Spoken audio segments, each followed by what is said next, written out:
Hello and welcome to Boring History for Sleep. Tonight we're unearthing a particularly grim story with why it sucked to be a miner in the Roman Empire. It's a shadowy glimpse into a life of brutal hardship, far from the forum's gleam. If you find solace in these quiet explorations of the past, please consider liking this video and subscribing for more. We'd love to know, where in the world and what time is it for you right now? Now settle in as we gently descend into the darkness of Roman mines. As our exploration of the Roman world continues, we focus on the foundation of its immense power, its hidden engine tirelessly driving legions, commerce, and cities. The Roman Empire, at its zenith, stretched across continents from misty Britannia to sun-scorched Syria, a vast tapestry of cultures. Beneath this sprawling dominion lay another world, a subterranean realm of profound importance, vital for its metallic lifeblood. This was the challenging, dangerous world of mining, an endeavor crucial to the empire's fabric, and frequently brutal. This undertaking supplied essential sinews of the state, precious materials meticulously drawn from the deep, silent, unyielding earth. A world away from the forum's marble gleam, yet linked to its splendor. To sustain such a colossal entity, Roman demand for resources was insatiable, shaping policies and conquests. Grain from Egypt and Sicily fed its populace and armies, timber built fleets and heated homes, stone raised monumental edifices, yet the unyielding hunger for specific metals, gold, silver, copper, iron, lead, and tin, fueled its economic heart, equipped its armies, and defined its material culture. Without a continuous prodigious supply of these crucial elements, wrested from the earth through immense labor, the Roman state could not have functioned as it did, nor maintained its dominion for so many centuries. These metals formed the bedrock of its might. Consider Roman commerce and state finance, its coinage, the pulse of its economy. The silver denarius, bronze sestertius, golden aureus, these were weighed pieces of valuable metal, their integrity a measure of state stability. These metals, as currency from imperial mints, paid legions guarding frontiers and enabling expansion.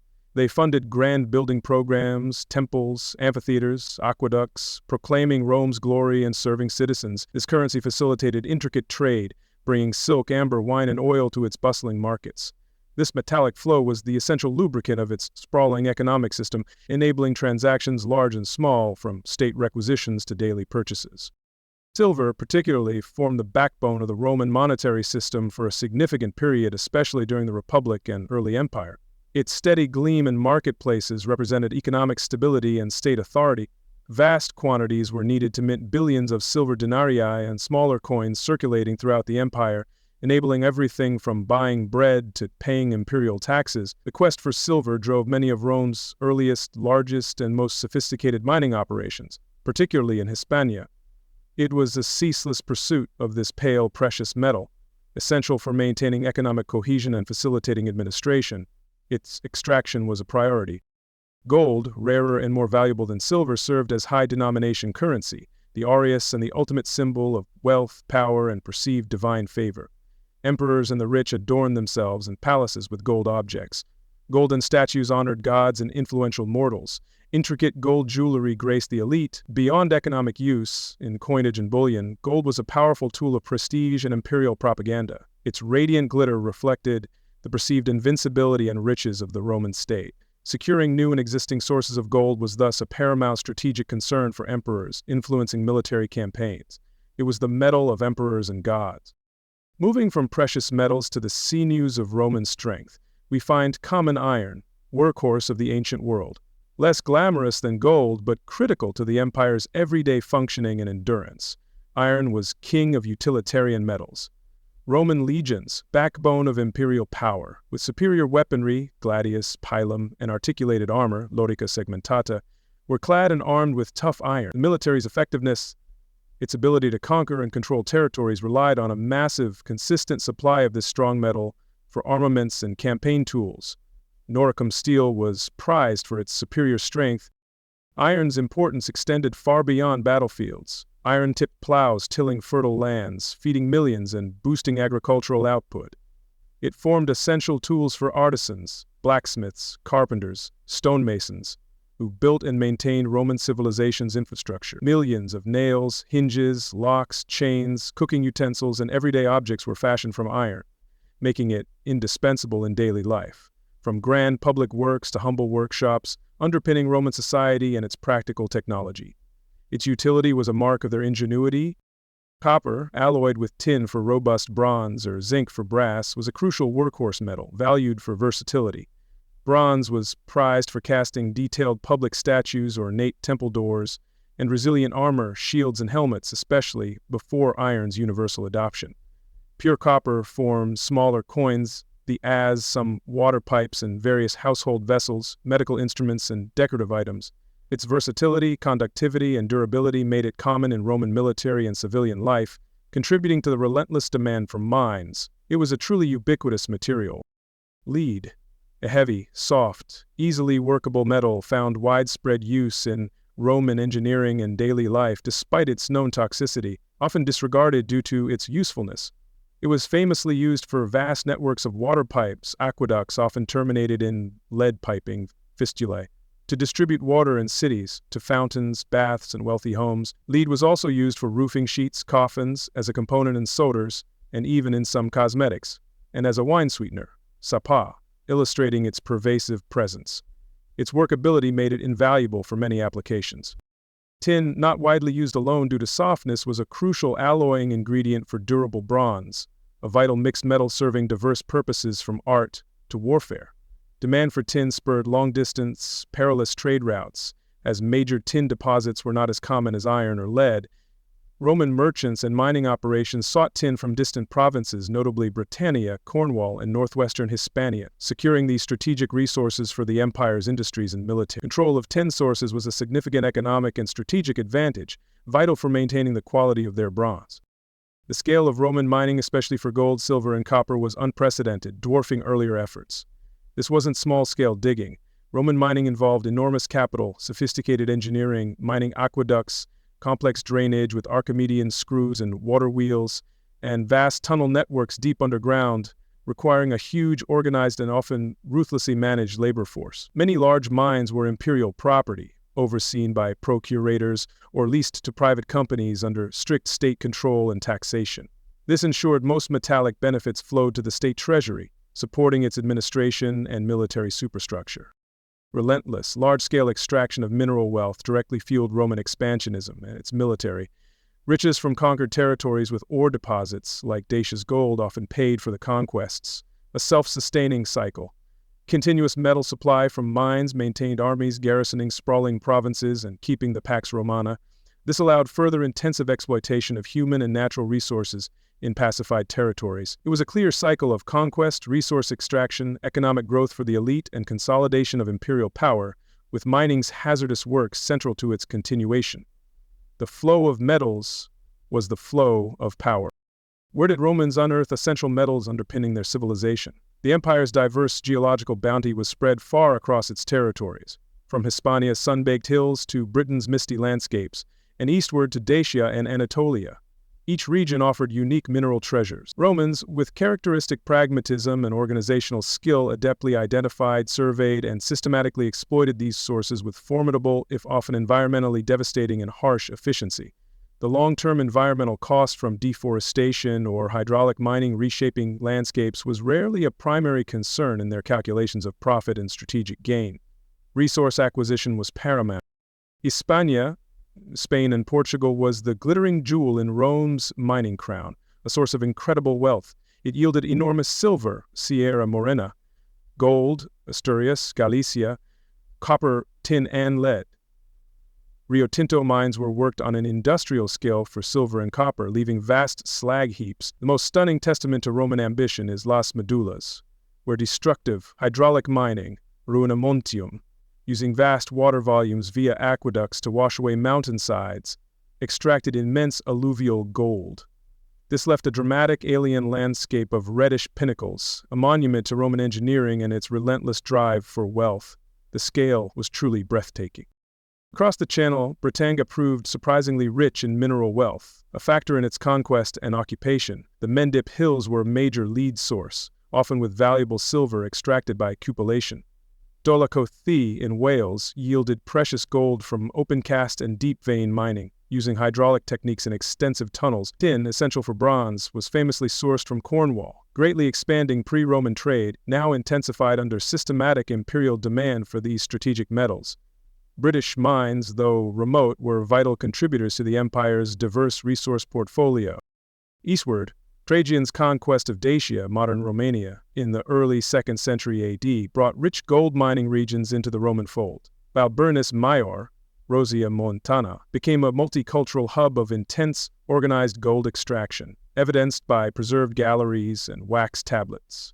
The vast wealth from Dacia's gold reserves allegedly funded Trajan's lavish games, public donatives, and significant building projects like his Forum and Column. This showcased the immediate impact of securing rich mining territories for the empire's coffers, bolstering imperial prestige and finances significantly. Beyond major centers, Roman mining was widespread, tapping resources across many provinces. Anatolia, Turkey, had diverse gold, silver, and copper, expanded under Roman rule. Egypt remained a traditional, if remote, gold source from its eastern desert mines. Noricum, Austria/Slovenia, was renowned for exceptional iron ore, ferrum noricum, sought for superior weaponry and tools. Gaul offered iron, lead, and some silver, contributing to the regional and imperial mineral supply that kept the empire functioning. Every accessible deposit was assessed for its potential value to the state. Extracting coveted metals was monumental, involving brute force, logistical planning, and effective engineering. Aqueducts, miles-long, powered hydraulic mining or supplied ore processing, ingenious drainage, Archimedean screws, human-per-moored water wheels, deep-water deep mine shafts, accessing ore far below the water table. This sophisticated organization and technology, remarkable for its time, underscores the immense value placed on critical resources by the Roman state. However, this relentless drive for minerals necessitated a vast, expendable workforce. Here with the laborers, the story begins its somber descent into darkness and suffering. The engineering marvels had a grim human counterpart. The Roman Empire's unceasing appetite for metals, for currency, military, industry, art, was a defining characteristic of its economy, military might, and physical infrastructure. From glittering gold symbolizing imperial authority to sturdy iron arming legions and tilling fields, these resources were indispensable to Roman civilization. This insatiable demand created a vast network of extraction sites, processing centers, and trade routes. But this relentless pursuit of subterranean riches came at a profound, often ignored human cost. A terrible price borne by nameless thousands who toiled, suffered, and perished in the deep, perpetual darkness and danger of Roman mines. The empire's gleam was built on their shadowed labor. Understanding this immense, empire-wide need for mine materials, this hunger driving Roman policy, is crucial to comprehending the lives, often tragically short and brutal, of countless individuals performing this grueling, thankless labor. Gleaming coins, strong weapons, lead pipes carrying fresh water, all integral to Roman life, began their journey in the oppressive, dangerous, lung-choking confines of the mines. It is to the unrecorded experiences of these forgotten workers, condemned criminals, prisoners of war, debt slaves, and desperate free laborers, the miners themselves, that we now gently turn. We seek to understand why their lot was so dreadful, their days filled with unrelenting hardship and inescapable peril. Having established the Roman Empire's immense, unyielding appetite for metals, bedrock of its economy and military, we turn our gaze from the cold gleam of gold, silver, and iron to the deep shadows from which these materials were torn. For every coin minted, every sword forged, every lead pipe laid, there was a profound human price. This chapter delves into that cost, asking a simple, unsettling question. Who were these individuals toiling in the darkness? Who were the miners of the Roman world, their labor fueling an empire, their stories mostly untold and lost to the ages, their suffering a silent testament? The answer, much like the mines, is grim, largely devoid of light. The vast majority of those laboring in Roman mining were not free individuals choosing a profession. Instead, they formed an invisible, expendable workforce, their lives considered less valuable than the ores they extracted. They were the dregs of the empire, or its unfortunate victims. Their presence in the mines a testament to Roman power and its capacity for organized ruthlessness on an industrial scale. Their individual suffering was rarely, if ever, recorded by contemporary historians, who focused on emperors, grand battles, and political intrigues, not the plight of the lowest. At the forefront of this subterranean army were slaves. Slavery was an endemic feature of Roman society, an accepted institution underpinning much of its economy, from agriculture to domestic service. Slaves were property, instrumentum vocale, talking tools, with few if any legal rights, subject entirely to the will and whims of their owners. Their bodies, their labor, their lives were not their own. This was the grim reality for millions across the Roman world, and for those destined for the mines, it was a particularly harsh sentence, often meaning a drastically shortened lifespan and brutal, unforgiving conditions with little respite. A significant portion of slaves laboring in the mines belonged directly to the Roman state, known as servi publici, or, under the empire, servi Caesaris, slaves of Caesar, i.e. the emperor. These individuals were often assigned to the harshest and most strategically important tasks, including working in vast imperial mining districts spread across numerous provinces. Their exploitation was systematic, managed by state officials or contractors whose primary objective was maximizing output for the imperial treasury, with little regard for human suffering. These state slaves formed a permanent captive labor pool for the empire's most grueling enterprises, their numbers constantly replenished by new conquests or condemnations. Beyond state-owned slaves, many were property of wealthy private individuals or mining companies' societies. These owners might operate smaller mines or, more commonly, lease their slave gangs to larger state-run or privately contracted operations. For the slave, the distinction of ownership was likely meaningless. Whether owned by emperor or senator, their fate was dangerous toil in the earth's depths. The leasing system simply ensured a constant supply of bodies to feed the insatiable demands of the pits, a transaction in human misery where profit trumped any humane consideration for the workers involved in this brutal extraction process. The sources of these slaves were varied, reflecting the empire's vast reach and its constant warfare. Many were captives of war, a common fate for defeated soldiers and civilians from conquered territories. Others were born into slavery, their status inherited from enslaved mothers. Piracy and banditry, though officially opposed, also contributed to the slave trade, feeding markets across the empire, and there were public slave markets where humans were bought and sold like cattle, their destinations unknown until they marched towards the desolate mining camp, their previous lives erased. Each conquest brought fresh human chattel for such relentless and often lethal exploitation. Alongside slaves, another significant component of the mining workforce consisted of condemned criminals. The Roman legal system had a specific punishment for serious offenders, damnatio ad metalla, literally condemnation to the mines. This was not merely imprisonment, it was a form of penal servitude considered by many contemporary writers to be a living death, a sentence meticulously designed to extract the last ounce of labor from those deemed unfit to live freely within Roman society. These individuals were in essence state property until they perished from exhaustion or injury, their sentence a stark example of Roman justice for severe crimes. Condemnation to the mines was often a death sentence, executed in slow, agonizing motion, a public display of the consequences of defying Roman law. Those sentenced ad metalla were stripped of their citizenship, if they had it, their worldly property confiscated by the state, and their very identity systematically effaced. They became servi poeni, slaves of the penalty, existing outside the normal bounds of society and law, marked as outcasts. There was rarely any genuine hope of reprieve or release. The sentence was typically for life, a life that, given the horrific conditions in the mines, was almost invariably brutal, painful, and mercifully short. It was a one-way journey to oblivion. The crimes that could lead to damnatio ad metalla were numerous and varied, reflecting Roman state concerns for social order, religious conformity, and imperial security above all.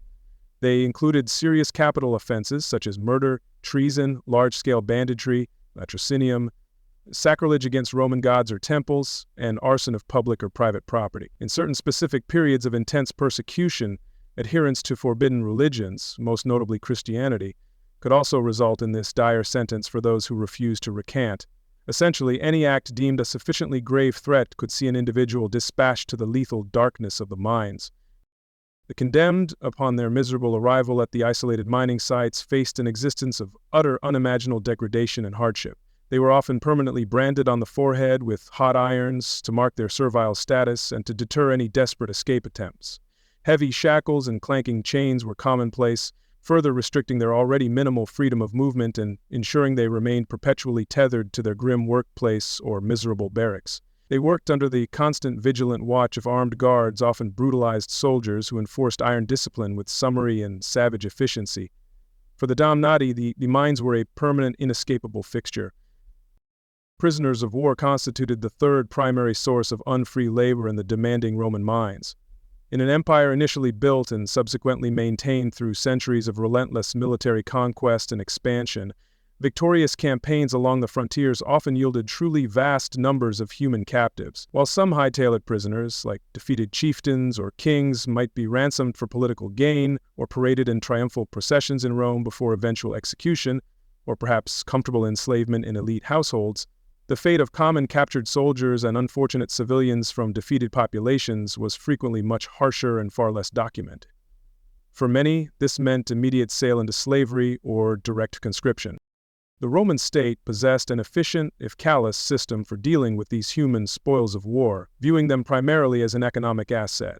Large numbers of POWs could be sold en masse on the spot to opportunistic slave dealers, who often trailed the Roman armies for this very purpose, or they could be directly incorporated into the vast imperial slave pool, their fates decided by imperial agents. Those deemed physically fit for heavy, arduous labor, particularly adult men of fighting age from recently subdued or troublesome regions, were considered prime candidates for the unforgiving mines. Their previous lives as soldiers, independent farmers, or skilled craftsmen were brutally extinguished, replaced by the singular, grim reality of extracting valuable ore for their Roman conquerors. Historical accounts, though often frustratingly fragmentary and focused on elite concerns, still provide chilling glimpses of this grim, relentless process of enslavement for the mines. For instance, after the violent suppression of the major Jewish revolts in the 1st and 2nd centuries AD, contemporary sources like Josephus report that tens of thousands of Jewish captives were systematically enslaved, with many undoubtedly ending up in the harsh conditions of Roman mines, particularly in places like Egypt or Sardinia. Similarly, Emperor Trajan's well-documented conquest of Dacia, a region notably rich in gold deposits, very likely resulted in a massive influx of Dacian prisoners being forced to work the very mines that had made their former homeland so strategically desirable to the expanding Roman Empire. The cumulative numbers of slaves, state-sentenced convicts, and unfortunate prisoners of war funneled into the Roman mining industry over many centuries must have been truly staggering, likely numbering in the hundreds of thousands, if not indeed millions, across the vast lifespan and sprawling territories of the empire. They formed an almost entirely invisible army, toiling far from the well-documented, glittering urban centers like Rome or Alexandria, their individual stories, their names, their hopes, and their fears largely lost to the unforgiving silence of history. Yet their collective coerced labor was an absolutely critical, if seldom acknowledged, pillar supporting the perceived grandeur and undeniable economic prosperity that characterized the Roman world at its height.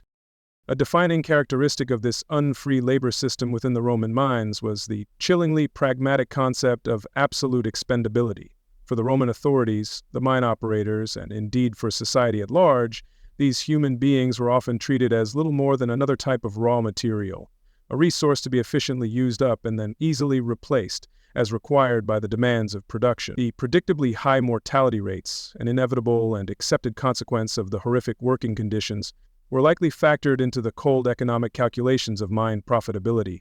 There was, for much of Roman history, always a seemingly fresh and endless supply of condemned criminals, newly captured prisoners from the frontiers, or recently purchased slaves to replenish the perpetually dwindling ranks of the dying. For these enslaved or condemned individuals, the very notion of personal rights was a cruel, abstract fiction, entirely meaningless in their daily suffering. Slaves, by Roman law, were property, chattel, subject to any abuse, demand, or punishment their owner saw fit to inflict. The Damnatio ad Metalla had been formally stripped of all legal standing and civic identity, existing solely to serve out their sentence through unremitting hard labor until death claimed them. Prisoners of war, once captured and disarmed, were entirely at the mercy of their Roman captors, their previous status or nationality rendered irrelevant. There was effectively no legal recourse against savage beatings, systematic starvation, or being intentionally worked to death in the pursuit of profit or state revenue. The prospects for anyone consigned to the Roman mines as an unfree laborer were almost uniformly bleak, a horizon devoid of any discernible light.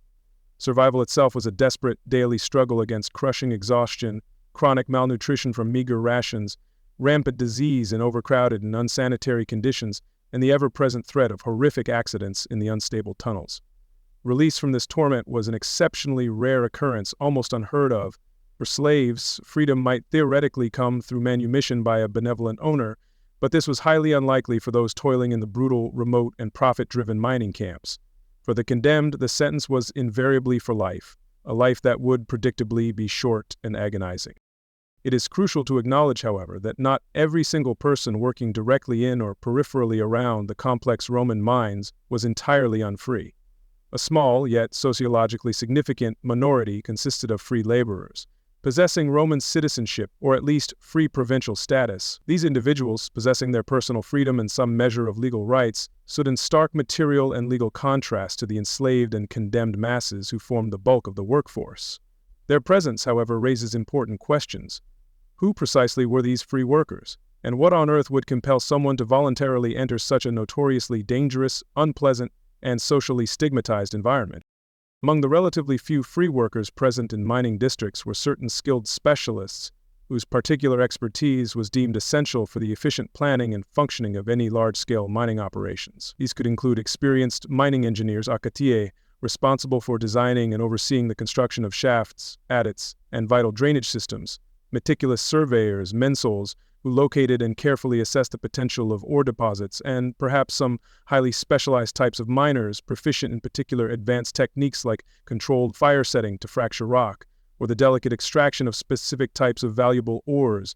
These skilled individuals would have commanded significantly higher wages and enjoyed considerably better living and working conditions.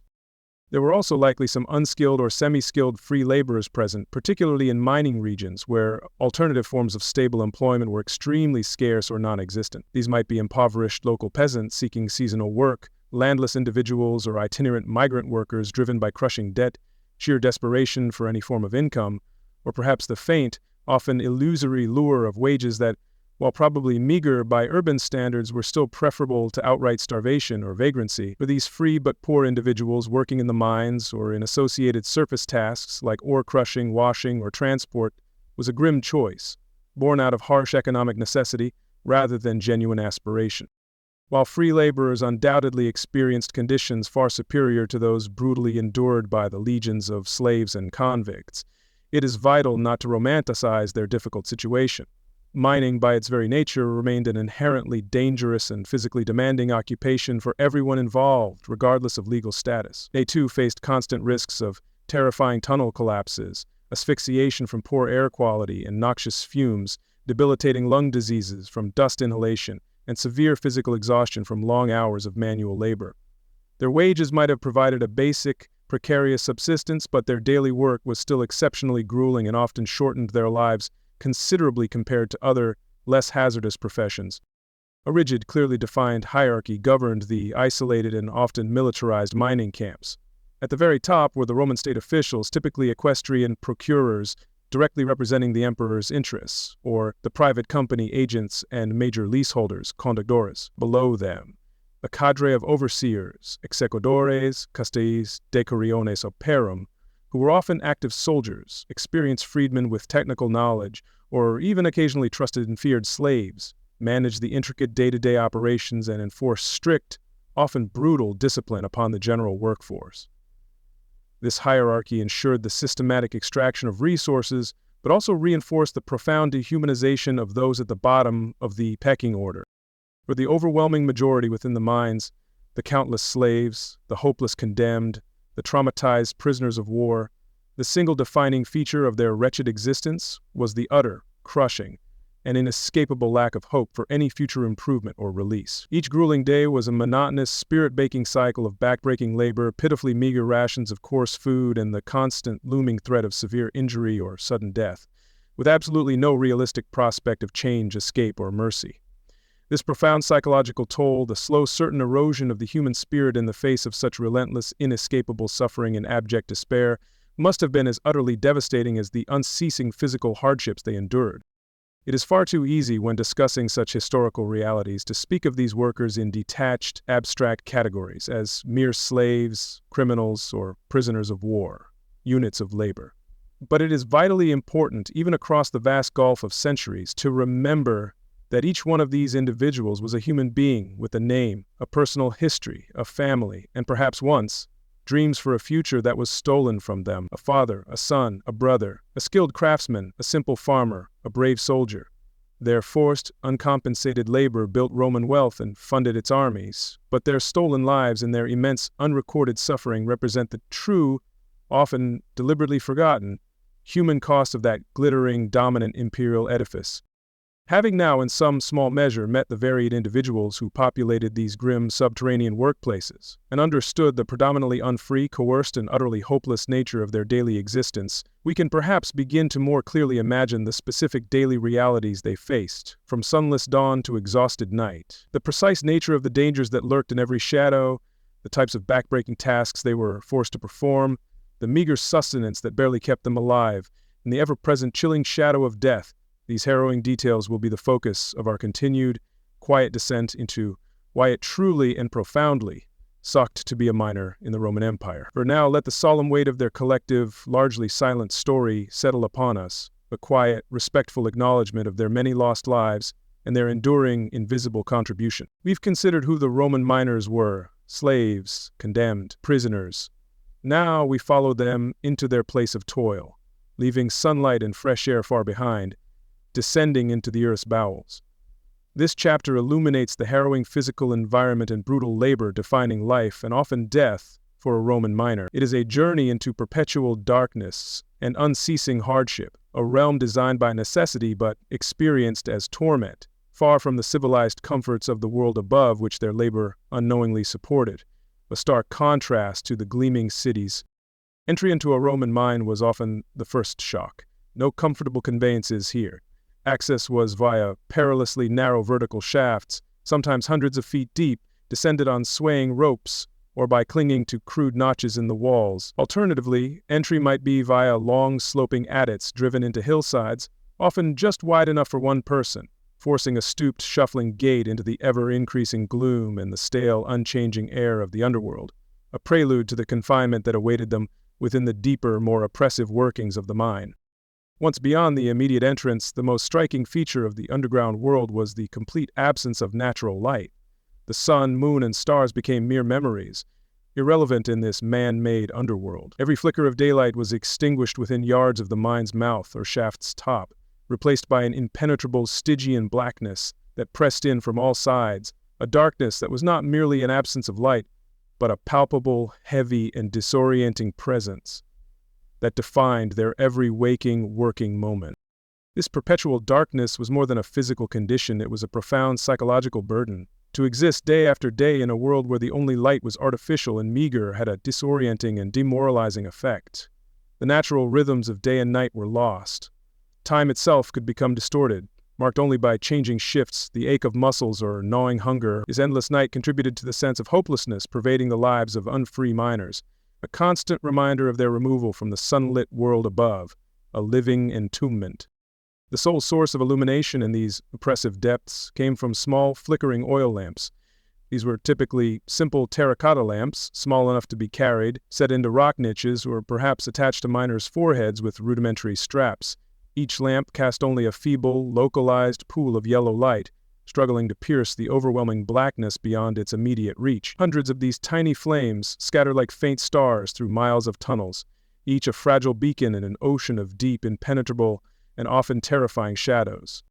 While essential for work, these oil lamps brought significant problems. Chief among these was their consumption of precious oxygen. In the confined, poorly ventilated spaces of a deep mine, hundreds of flames constantly burned, steadily depleting the limited supply of fresh air. As oxygen levels dropped, lamps burned more dimly, a grim indicator of the deteriorating atmosphere, and miners suffered hypoxia, breathlessness, headaches, and growing leaden fatigue, making each task even more difficult and dangerous to perform safely. Beyond consuming oxygen, oil lamps filled narrow passageways with acrid smoke and fine black soot. The poor quality oil produced thick, greasy smoke that irritated eyes and lungs. Over time, tunnel walls became coated with sticky soot, and the air itself grew thick with airborne particles. Miners inhaled this polluted air with every breath, contributing to chronic respiratory ailments. The very source of their sight underground was also a source of slow, creeping sickness, a constant, unavoidable poison that settled deep within their chests, shortening their already miserable lives. Ventilation in most Roman mines was rudimentary, often relying on natural convection through a few shafts, if any were solely for this purpose. Air quickly became stale and thick with impurities. Besides lamp smoke and rock dust, the rock itself could release harmful gases, or dangerous concentrations of methane or carbon dioxide. Black damp could accumulate in unventilated pockets, Miners spoke of bad air or pestilential vapors, an invisible but ever-present threat, capable of sickening or even killing them silently and swiftly in the deeper, unventilated sections of the mine. The temperature within mines varied dramatically, but was rarely comfortable. In deeper levels, particularly in warmer climates or areas with geothermal activity, heat became suffocating. The earth radiates warmth, and with poor air circulation, this heat built to intolerable levels. Miners toiled in furnace-like conditions, sweat pouring from them, leading to rapid dehydration and heat exhaustion. This oppressive, stagnant heat added another layer of misery to their brutal labor, constantly draining their already depleted strength and sapping their will to continue working under such duress. Conversely, in other mines or shallower sections, particularly in mountainous regions or during colder surface seasons, a chilling dampness and penetrating cold prevailed. Water constantly seeping through rock strata kept tunnels perpetually wet and cold. Miners working in these conditions, often standing or kneeling in pools of icy water for hours, suffered from exposure, their bodies chilled to the bone. This relentless cold led to ailments like rheumatism, trench foot, and weakened resistance to other diseases prevalent in the unsanitary, crowded environment of the mining camp. Regardless of ambient temperature, dampness was an almost universal feature. Water was the constant enemy, not just through flooding, but persistent seepage. Droplets formed on tunnel roofs, falling like a steady cold rain. Walls glistened with moisture, and floors were often slick with mud or covered in shallow pools of stagnant, scummy water. Working in these wet conditions, often in ragged clothing, was uncomfortable and unhealthy, promoting skin infections and exacerbating the debilitating effects of both extreme heat and numbing cold on their already stressed bodies. Another relentless torment was the dust. The act of mining, hacking, chipping, hammering at hard rock, generated enormous quantities of fine, abrasive stone dust. This dust filled the air, a gritty haze illuminated by flickering lamplight, settling on every surface, including miners' skin, hair, and, most dangerously, their lungs.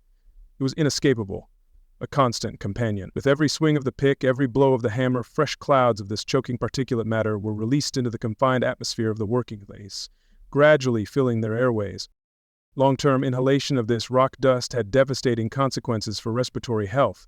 While Romans wouldn't have understood diseases like silicosis, they'd have observed its effects: a persistent, racking cough, increasing shortness of breath, chest pains, and a gradual, fatal decline in lung function.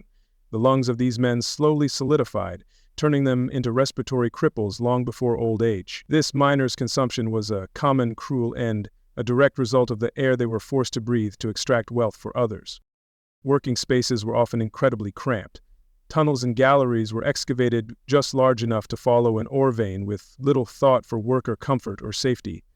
Passageways were frequently narrow, sometimes only a couple of feet wide, and often very low, forcing miners to crawl or stoop for extended periods. To turn around could be difficult, and the sense of being entombed in these tight rock confines caused constant psychological pressure, especially during the frequent small rockfalls that punctuated the silence with moments of terror. Due to these restricted dimensions, miners frequently worked in incredibly awkward, contorted positions for many hours.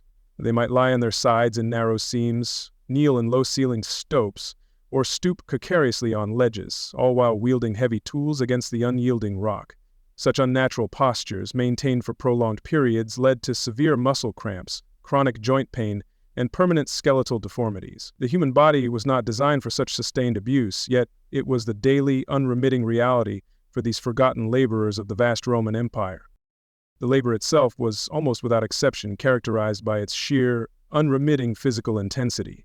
While some Roman mining involved softer alluvial deposits, much of it, especially for valuable metals like gold and silver, was hard rock mining, the arduous process of extracting ore embedded deep within solid stone. This was a daily battle against the Earth's fabric, a struggle demanding immense strength, stamina, and a capacity to endure extreme discomfort. Every ounce of metal was won through sweat, blood, and relentless human effort, a testament to their forced endurance.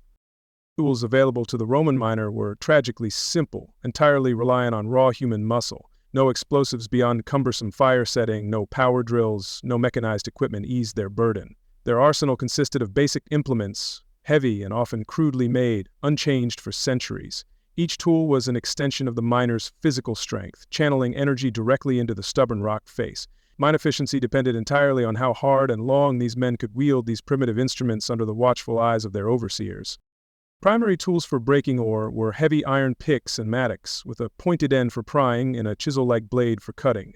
Miners swung these weighty implements overhead or sideways, hour after hour, the jarring impact of each blow traveling up their arms and through their shoulders, shaking their bodies. The repetition was relentless, the physical shock immense. Finding purchase in hard rock required immense force. A misplaced blow could mean a broken tool or painful injury to the wielder or those working perilously close by. For more precise work, like dislodging specific ore pieces, breaking larger rocks, or cutting notches, miners relied on heavy hammers and iron chisels, or gads. One miner held the chisel against the rock, while another struck its head with a heavy sledgehammer. This required coordination and trust, as a mishit could crush a hand. Repetitive strain from hammering and intense vibrations led to chronic injuries, swollen joints, and gradual loss of strength in hands and arms, making each subsequent shift more agonizing. Wedges were another crucial tool, used to exploit natural fissures or split blocks partially loosened by picks or chisels. These could be iron wedges driven in with hammers, or sometimes wooden wedges. Wooden wedges were driven into cracks, then soaked with water. As wood absorbed water and swelled, it exerted slow, powerful pressure, capable of splitting large stone blocks. This ingenious method was slow and laborious, requiring patience and careful placement for maximum effect, adding to the long hours of toil in poor light. It is difficult to comprehend the sheer physical exertion demanded. Imagine swinging a heavy pick or sledgehammer in a cramped, hot, dusty, poorly lit space for shifts of 8 to 10 hours or longer, with minimal breaks. The muscular effort was enormous, sustained not for minutes, but for most of their waking hours, day after day, until bodies were spent. This level of continuous, brutal physical output would break even the strongest individuals in a relatively short, miserable span of time, a testament to their forced endurance. Adding to physical torment was the constant, deafening noise, the clang of iron hammers against chisels and rock, the thud of picks, grating of stone, shouts of overseers, and groans of laboring men, all reverberated and amplified within confined, hard-walled tunnels. This cacophony was overwhelming, making communication difficult and contributing to stress and disorientation. For many, ringing in their ears was a constant companion, even during brief periods of exhausted, fitful rest, a torment that followed them even into their sleep. For particularly hard, rock-resisting picks and chisels, the ancient, hazardous technique of fire setting was sometimes employed. An intense fire was built against the rock face. After hours of heating, hot rock was rapidly quenched with water or allowed to cool. The temperature change cracked the rock, making it easier to break. However, this process filled the mine with more dense smoke, noxious fumes, and intense heat, further depleting oxygen and making the area temporarily unworkable and extremely dangerous for all nearby. Once ore was broken, it had to be transported out, another stage of back-breaking labor. Heavy, sharp-edged rocks were loaded into woven baskets, leather bags, or wooden containers. These loads, often 50 pounds or more, were carried by hand or on miners' backs, usually by younger or weaker individuals, through narrow, dark, treacherous tunnels. The journey involved crawling, climbing rickety ladders in vertical shafts, or trudging up steep inclines, all in near-total darkness, guided only by a single, flickering, smoky lamp. Disturbingly, evidence suggests children were also employed in Roman mines, particularly for tasks suited to their smaller size. They could more easily navigate narrowest tunnels to carry messages, tools, or small ore baskets. They might sort ore on the surface or operate simple machinery. Their small hands were nimble. This exploitation of child labor, subjecting young bodies to the same horrific conditions as adults, adds another tragic dimension to Roman mining's human cost, robbing them of youth and health for minimal, pitiful gain. Work shifts were brutally long, often stretching many hours without significant pause. The Roman concept of a workday was not governed by modern sensibilities of rest. For unfree labor, the goal was maximum work before the laborer collapsed or died. Overseers, under pressure for quotas, drove miners relentlessly, using whips or clubs to spur on those faltering from exhaustion. Miners were pushed to absolute limits of human endurance, and often beyond, in a continuous cycle of toil offering no respite or hope of future alleviation.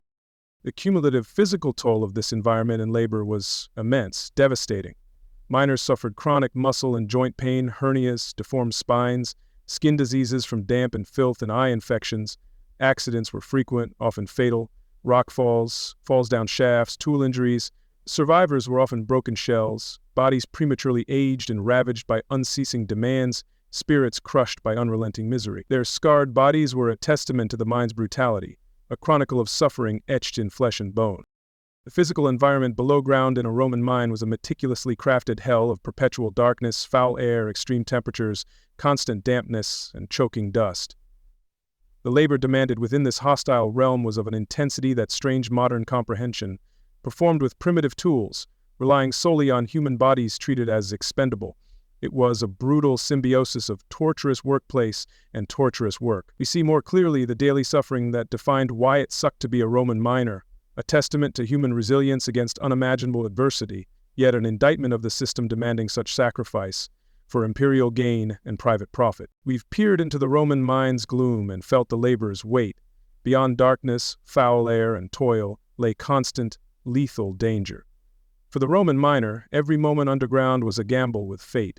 This chapter explores these specific perils, constant companions to their wretched existence, the myriad ways the mine claimed lives without warning, turning a harsh sentence into an abrupt, terrifying end. Death was an ever-present shadow in these man-made hells below the earth, a silent reaper in the flickering lamplight. Perhaps the most common, universally feared danger was the cave-in or rockfall, excavating tunnels inherently weakened surrounding rock. Roman timber supports, pit props, and gallery linings were often insufficient, poorly maintained, or sparingly used, especially in less profitable operations. Constant vibrations from hammering, geological fault stresses, or decaying wood could lead, at any moment, to a catastrophic failure of the rock overhead or tunnel walls, a sudden, final collapse of their precarious world. A major cave-in was terrifyingly sudden, almost invariably final.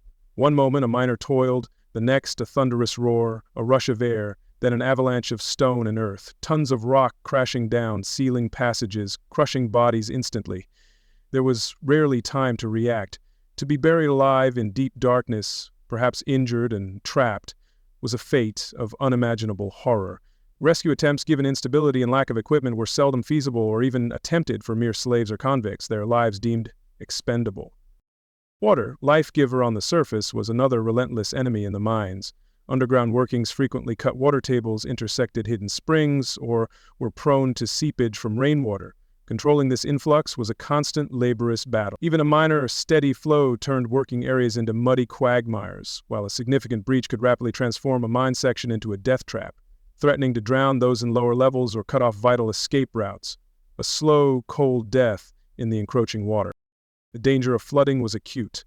Rising water in narrow shafts or steep tunnels could quickly trap miners, leaving them to drown in the dark.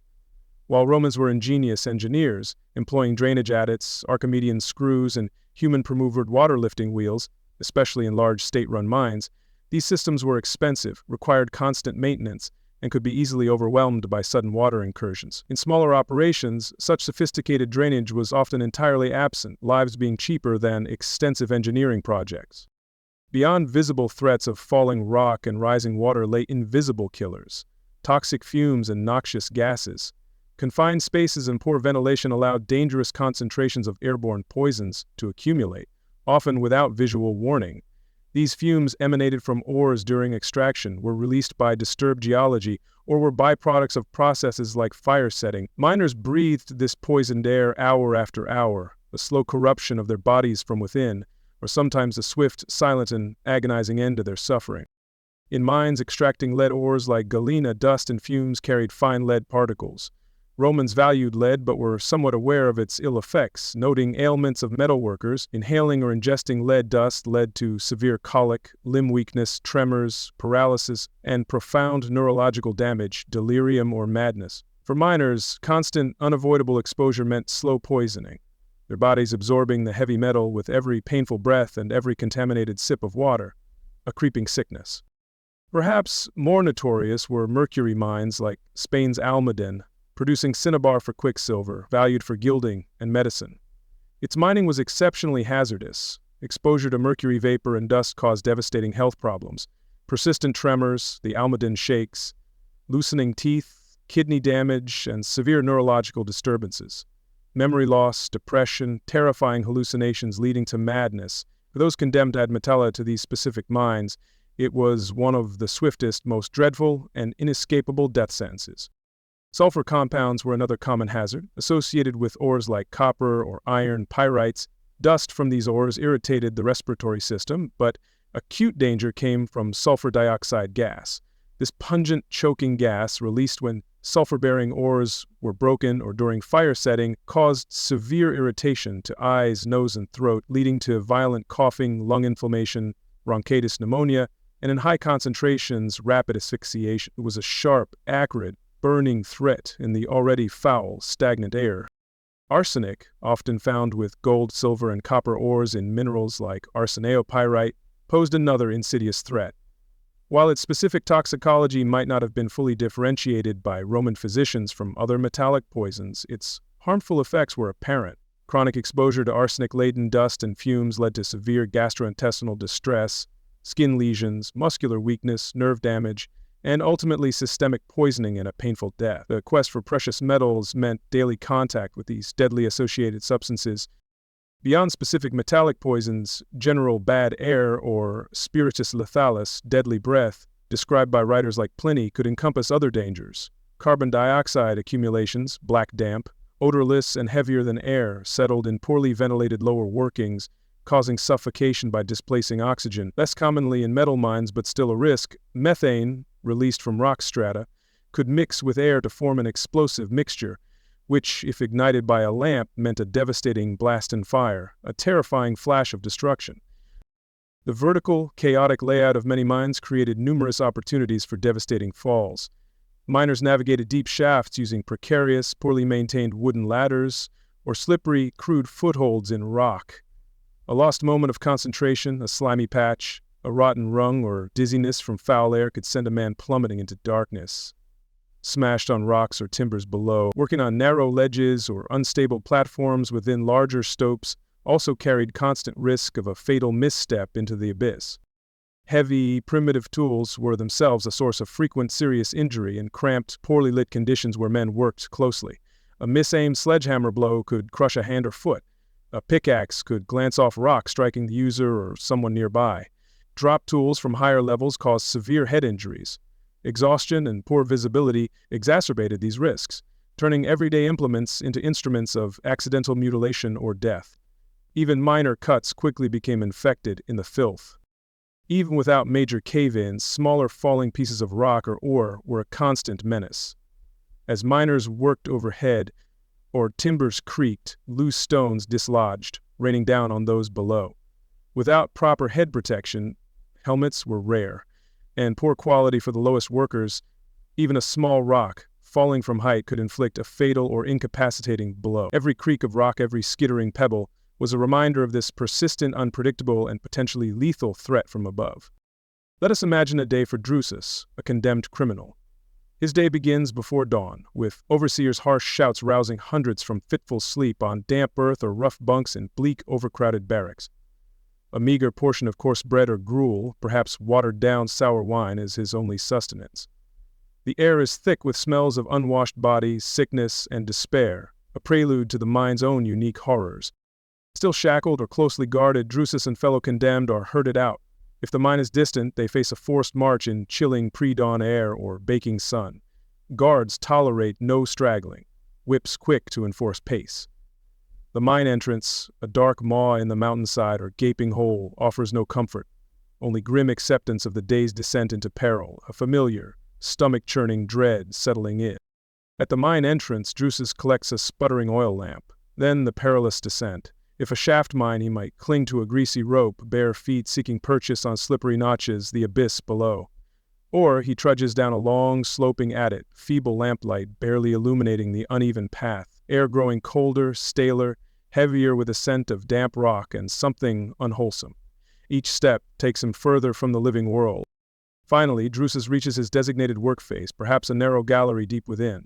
The heat might be intense, or cold dampness seeps into his bones. The overseer barks orders, pointing to rock.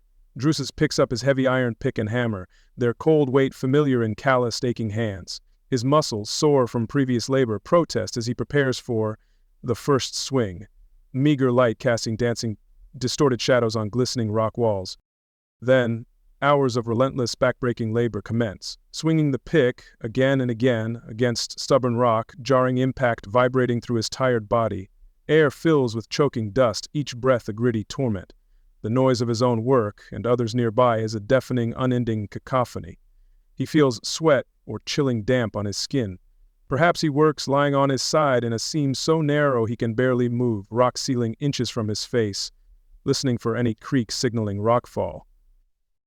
Suddenly, Drusus notices his lamp burns, with a lower, bluer flame. An older slave nearby coughs violently, muttering about heavy air. Fear, cold and sharp, cuts through Drusus's exhaustion. This signals black damp, the invisible gas that steals breath. No immediate escape, the overseer ignores complaints unless men collapse. Drusus continues working, breathing shallower, head aching, hoping the lethal concentration doesn't build further in their confined space today. A shout, a scream, then a sickening thud from a nearby gallery. Drusus's heart pounds. Another accident. Perhaps a loose rock struck a fellow miner. He might hear groans, quickly silenced by the overseer's curses.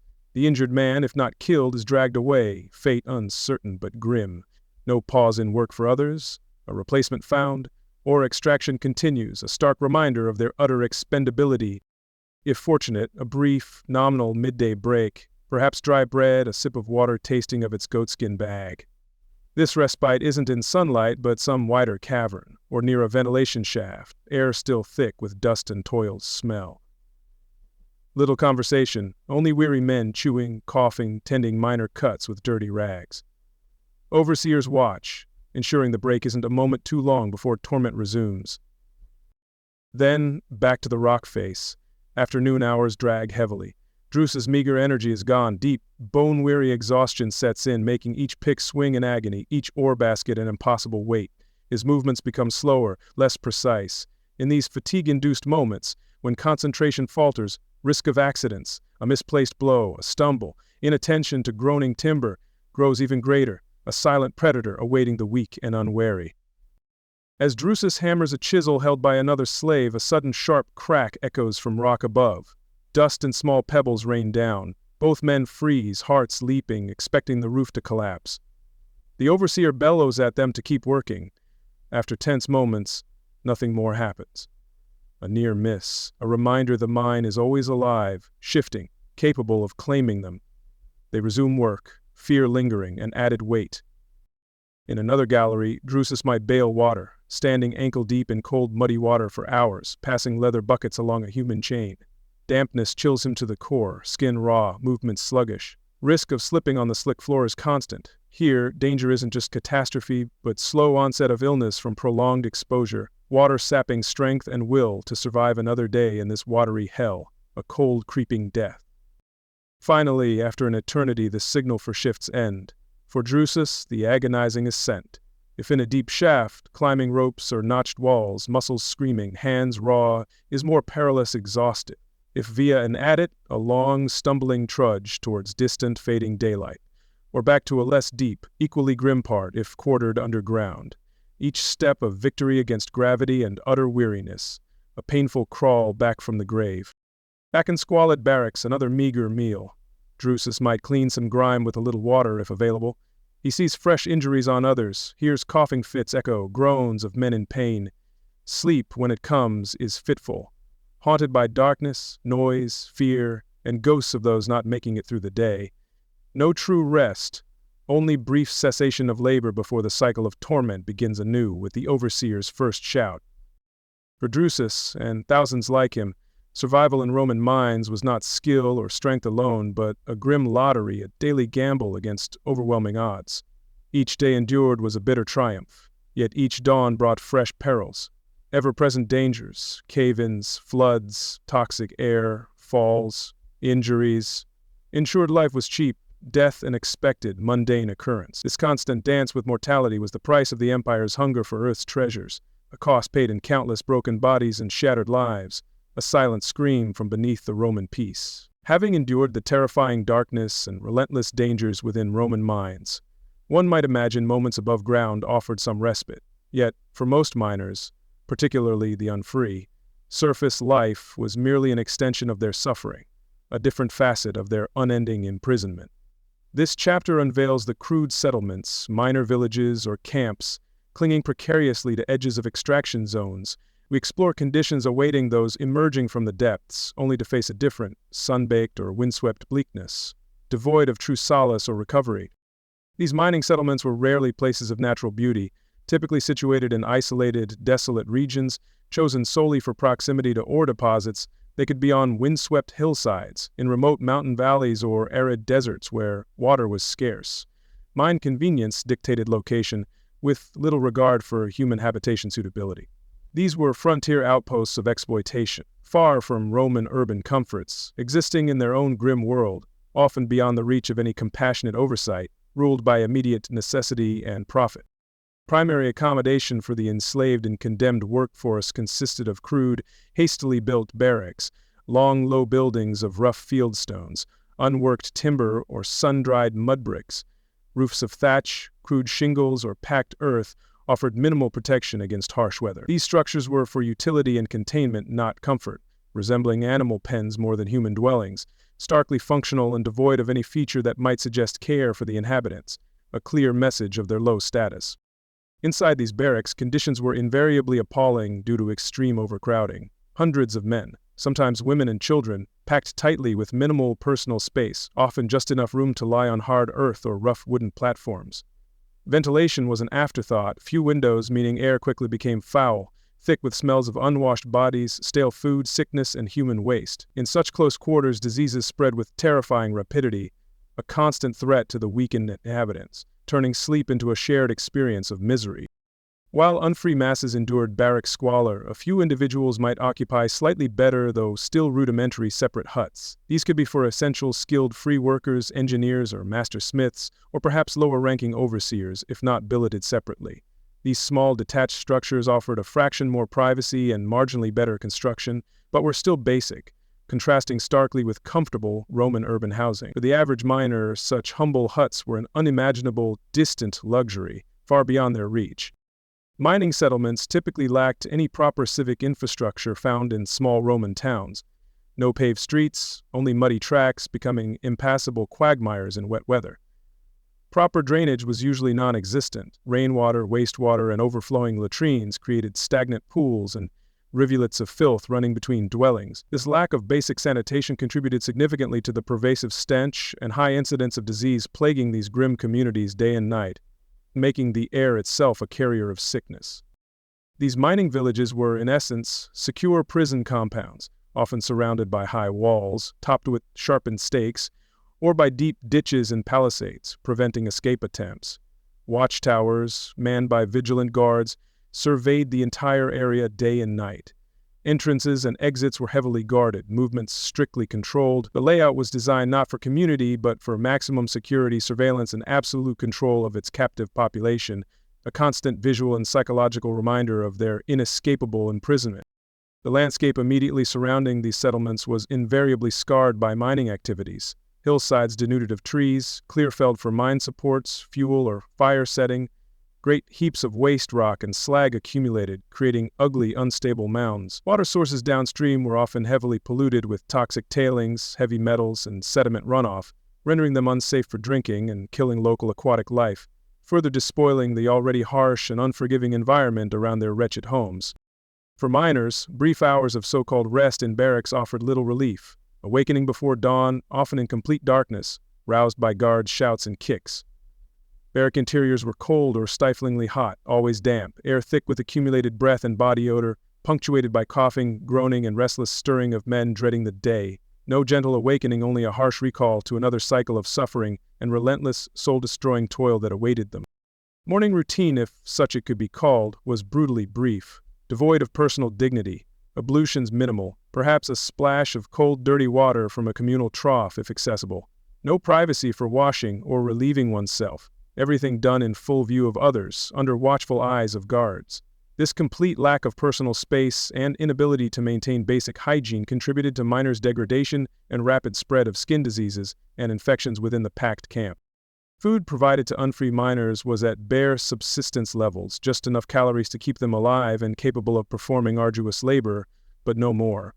Rations invariably meager, monotonous, poorest quality, primary staple usually coarse grain like barley or millet, as whole grains for rough grinding, or issued as gritty porridge or dense heavy bread. Any deviation from this basic, unappetizing fare was exceptionally rare, a forgotten luxury for most. Quality of meager rations was as depressing as quantity, grain often old, weevil-infested, or mixed with dirt. Any meat, if provided, was cheapest, toughest cuts, frequently near spoiling. Fresh vegetables or fruit essential for vitamins were almost entirely absent, leading inevitably to debilitating deficiency diseases like scurvy. This monotonous, unpalatable, nutritionally inadequate food slowly starved bodies of essential nutrients, weakening them further. Access to clean drinking water, a fundamental necessity, was another constant struggle. Nearby streams or wells frequently contaminated by mining operations, polluted with heavy metals, sediment, human or animal waste. In arid regions, water might be incredibly scarce, strictly rationed. Often, available water was brackish, foul-tasting, teeming with pathogens, leading to chronic gastrointestinal illnesses, dysentery, and other waterborne diseases, further sapping miners' depleted strength. Sanitation facilities in mining camps were typically primitive or non-existent. If latrines provided, often little more than deep, crudely dug pits, poorly maintained, quickly overflowing, breeding grounds for flies and disease. More commonly, miners relieved themselves in designated peripheral areas or wherever semi-privacy found, further contaminating soil and water. The stench of human excrement was a pervasive, unavoidable feature of daily life in these grim, fetid settlements. Disposal of other waste, like food scraps, broken pottery, general refuse, was equally haphazard. Garbage piles accumulated within or near living areas, attracting swarms of flies, rats, other vermin. These creatures, disease carriers, infested barracks and food stores, adding squalor and health risk to miners' precarious existence. No organized waste management. Camps festered in their own filth, a testament to disregard for inhabitants' well-being and basic human needs. Given appalling conditions, overcrowding, malnutrition, contaminated water, abysmal sanitation, unrelenting physical stress, disease was rampant. Respiratory infections like pneumonia, tuberculosis spread like wildfire in barrack confines. Dysentery, diarrheal diseases were endemic. Skin infections, lice, fleas were universal. Without meaningful medical care, even minor illnesses or injuries quickly became life-threatening. Epidemics could decimate the workforce with horrifying speed, a grim harvest of souls. Comfort, in any recognizable sense, was entirely absent. Sleeping surfaces were hard, damp earth or rough wooden planks, offering no cushioning for aching bodies. Bedding, if any, was filthy rags or lice-infested straw, little warmth or protection against cold seeping through poorly constructed barrack walls and roofs. No soft furnishings, no personal possessions of value, only barest, harshest necessities for mere survival, if that could even be guaranteed. Privacy was an unimaginable concept. Every aspect of a miner's life, sleeping, eating, sickness, dying, was lived in full public view of hundreds of fellow sufferers, under constant intrusive scrutiny of guards and overseers. No private spaces, no moments of solitude, no opportunity to escape others' oppressive presence or authorities' ever watchful eyes. This complete lack of personal boundaries eroded their sense of self, contributing to psychological trauma of captivity. For most unfree miners, leisure time was a cruel joke. Days consumed by grueling labor, non-working hours dominated by profound exhaustion, need to consume meager rations and fitful, insufficient sleep. Little energy or opportunity for recreation. Perhaps some huddled for warmth, mending tattered clothing, or engaging in hushed, fearful conversations. Mostly, brief interludes between shifts were filled with despair's heavy silence, or sounds of collective suffering and quiet desperation. Clothing provided was as minimal and inadequate as food and shelter, typically issued only basic, roughest garments, a single coarse tunic or loincloth of cheap, scratchy wool or flax, quickly becoming ragged, filthy, vermin-infested. These clothes offered little protection against biting winter cold, scorching summer heat, or constant dampness and abrasion in mines and camp, often forced to work and sleep in the same tattered rags for months.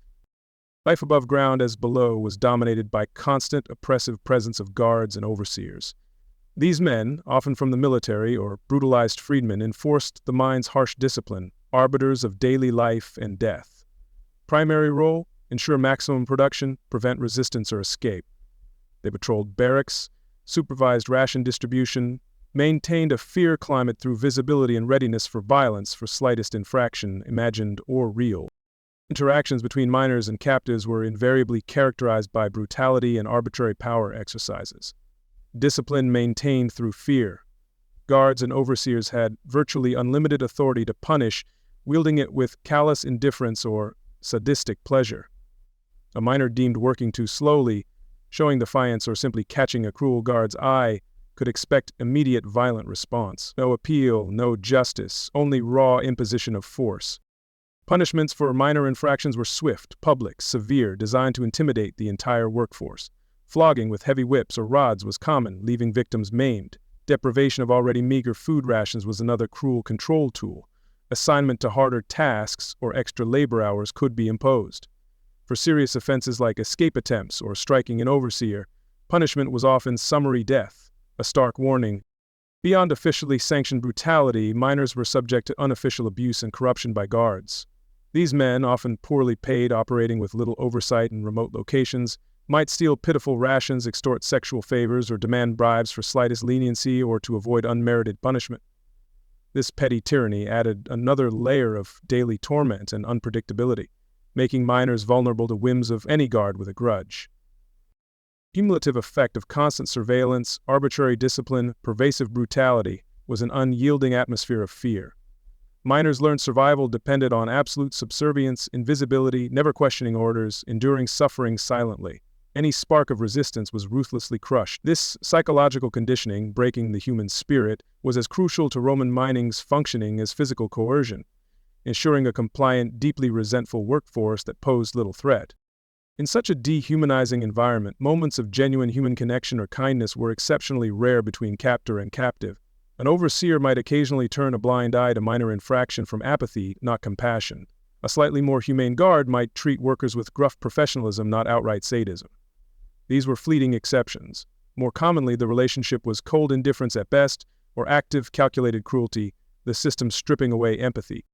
Ultimately, the Roman miner village was not a community, but a meticulously designed instrument of state or corporate control. Every aspect of layout, routines, governance geared towards maximizing labor output, minimizing dissent or escape risk. A place where human life was stripped to barest, most brutal essentials. Every waking moment a struggle against overwhelming odds. Where the primary product, alongside ore, was profound human misery. Suffering was by design. Life above ground in these desolate mining settlements, therefore, offered no genuine respite from horrors endured in subterranean darkness. It was merely a continuation of miners' ordeal, characterized by squalor, hunger, disease, and constant oppressive presence of brutal masters. The sunlit world for these unfortunates was just another, slightly wider, prison yard. Reflecting on these conditions, it's clear every facet of a Roman miner's existence contributed to why their lot was so exceptionally, tragically dreadful, a forgotten dark chapter. Having explored the Roman miners' working environment and surface camps, we now examine the mechanisms binding them to this fate. Life in mines was not just struggle against nature and labor, it was constant battle against brutal oppression. This chapter delves into harsh discipline, ever-present surveillance, and overwhelming control characterizing Roman mining, transforming extraction sites into veritable prisons, inescapable and unforgiving, where the human spirit was crushed like ore-bearing rock, a dark facet of imperial power. From arrival until death, captive miners faced constant, unblinking surveillance. Guards, often soldiers or custodians, were stationed at all key points: mine entrances, workfaces, barracks, ration distribution.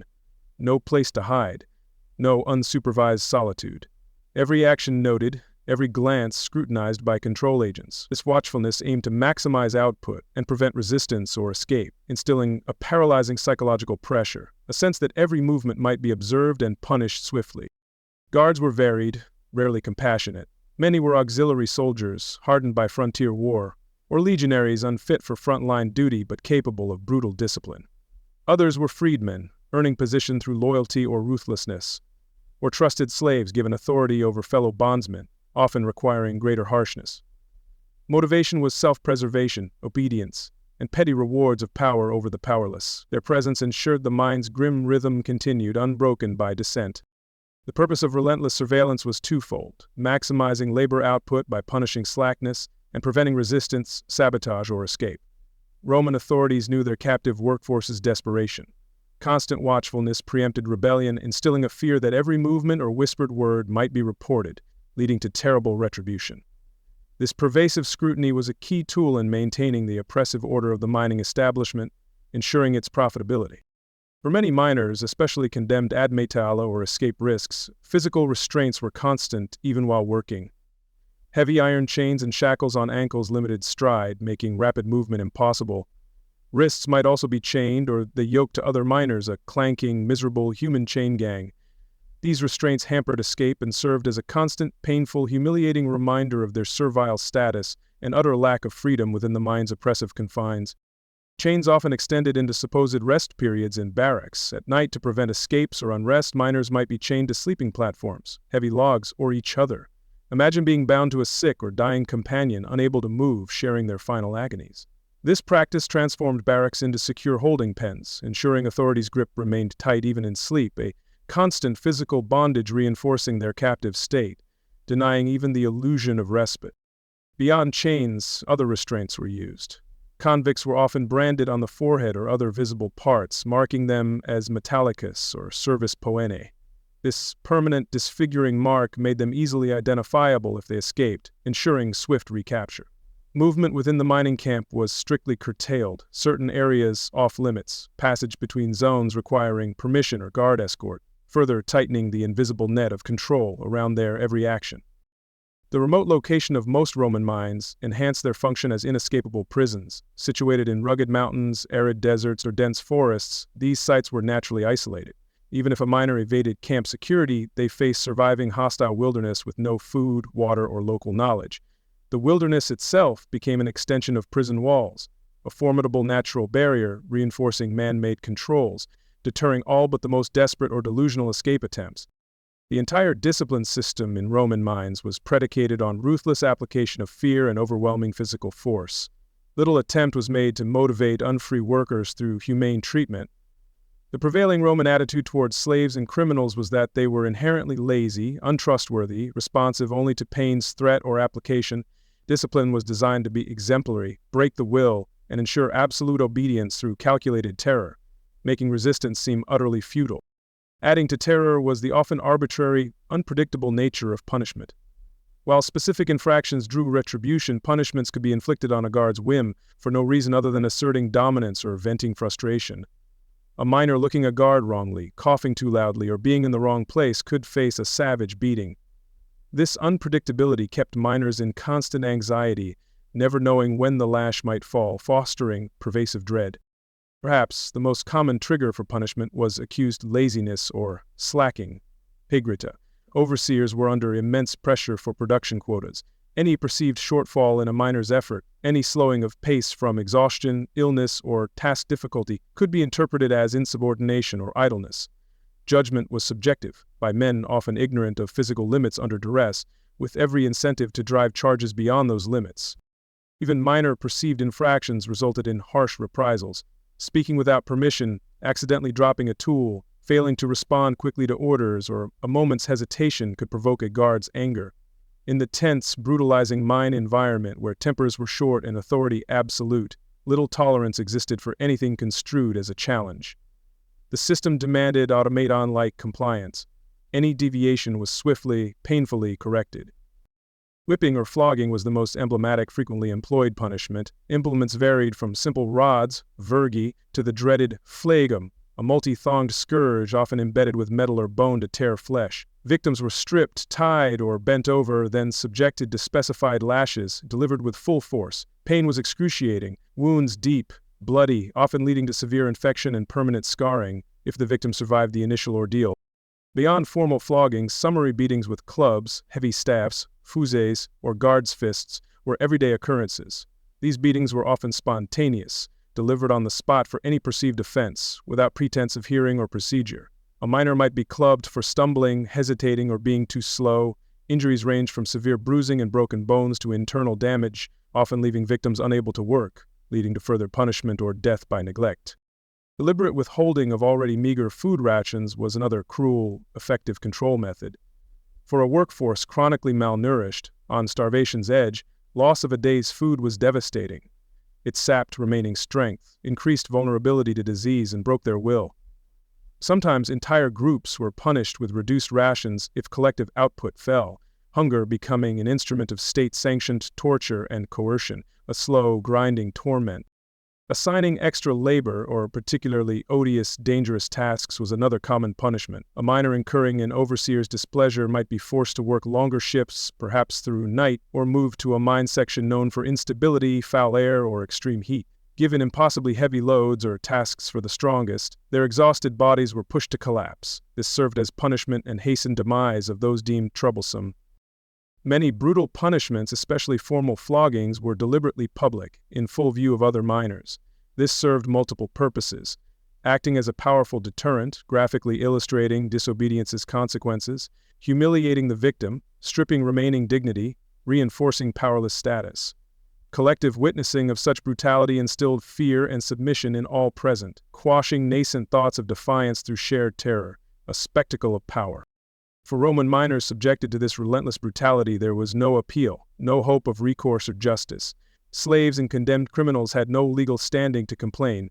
Their mine presence often resulted from legal processes stripping such rights, entirely at the mercy of guards and overseers, whose authority was absolute, actions rarely scrutinized by higher powers as long as ore flowed. Their suffering was unrecorded, cries unheard beyond the mine.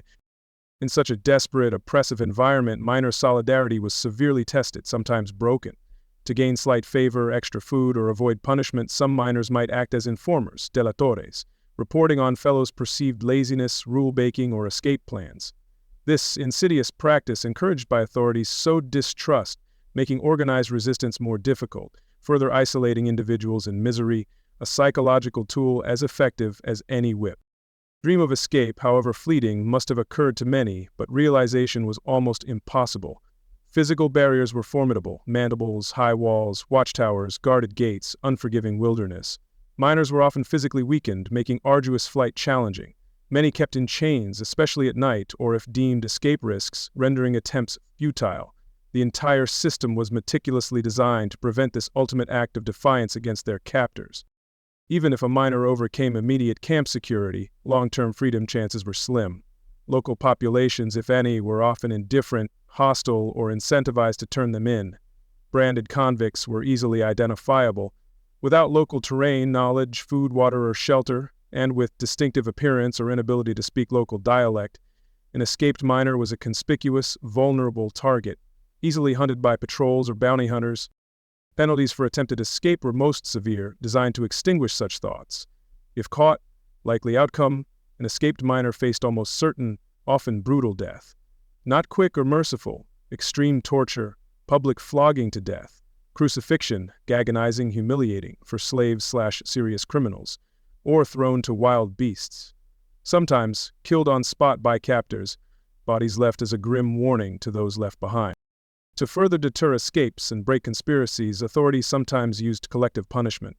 If one miner escaped, or group escape suspected, remaining group members faced harsh punishment: mass floggings, significantly reduced rations, assignment to most dangerous tasks. This cruel tactic made each miner responsible for fellows' actions, turning them into unwilling guardians against each other's desperation, fracturing any possible unity among the oppressed. The Roman mine, for most its workforce, was a prison in the absolute sense, often more lethal than urban jails. Every aspect: remote location, fortified perimeter, armed guards, chains, brands, harsh discipline, deadly escape consequences, meticulously designed for confinement, control, forced labor until death. A place where legal sentences served not by time but complete bodily exhaustion, a final brutal destination. The psychological impact of this inescapable reality was profound, devastating. Certain knowledge of no way out, no reprieve, no end to suffering but death, crushed the human spirit. For many, this led to deep resignation, listless apathy, will to live extinguished. For others, simmering, impotent rage or descent into madness. Hope, sustaining individuals through hardship, was systematically eradicated in Roman mines by design.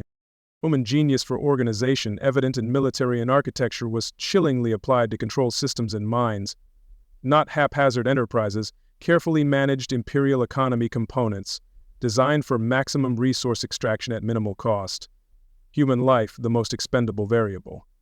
The mining camp was a well-oiled subjugation machine, gears greased with fear, lubricated by captive workforces' sweat and blood, a dark mirror to Roman order.